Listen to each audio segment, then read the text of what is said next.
제19대 대통령 선거전이 17일 시작으로 5월 9일까지 22일간 대장정에 돌입 유세 전쟁막이 올랐습니다.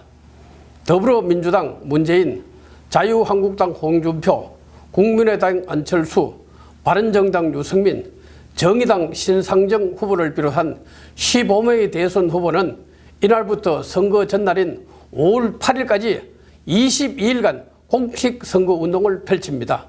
이번 선거는 보수와 진보의 논리도 영남과 호남의 지역 구분도 없는 단기간의 보궐선거로 탄탄한 정책 하나도 보이지 않는 상황에서 민심은 사소한 사건 하나에도 흔들리고 있는 실정입니다.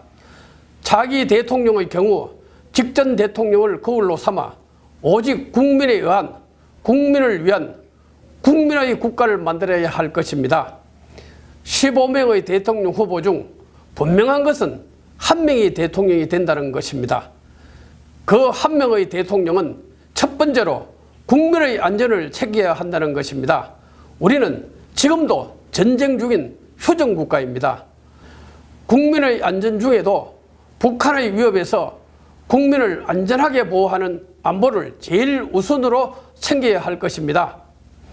두 번째로 국민들의 먹고 사는 일을 챙겨야 할 것입니다. 자영업자의 몰락, 청년 실업 대란 등 우리의 가정이 무너지고 있습니다.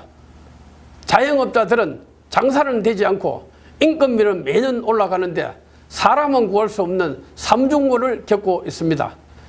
청년 실업의 경우도 일자리는 많은데 비정규직 일자리만 있다는 것입니다. 정치권에서 어느 것 하나 단숨에 해결할 수 있는 문제는 아닙니다. 그렇다고 상황을 개선하기 위한 노력을 늦출 수는 없습니다. 박근혜 정부 들어 3년간 일자리 예산을 43조 원이나 쏟아부었는데도 청년 취업난은 대래 급속히 악화되었습니다. 우리나라는 자유민주주의와 시장경제를 바탕으로 한 책임과 헌신, 법치에 대한 확고한 신념과 소외계층에 대한 배려와 관용은 보수의 가치이자 덕목 가운데 하나입니다.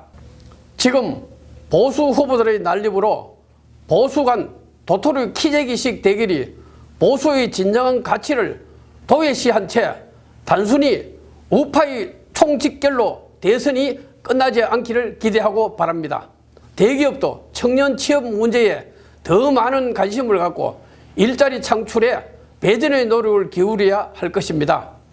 정부가 기업의 일자리 창출을 유도하는 데 초점을 맞춰 다양하고 효과적인 인센티브 정책을 펴는 것도 필요하다는 생각이 듭니다.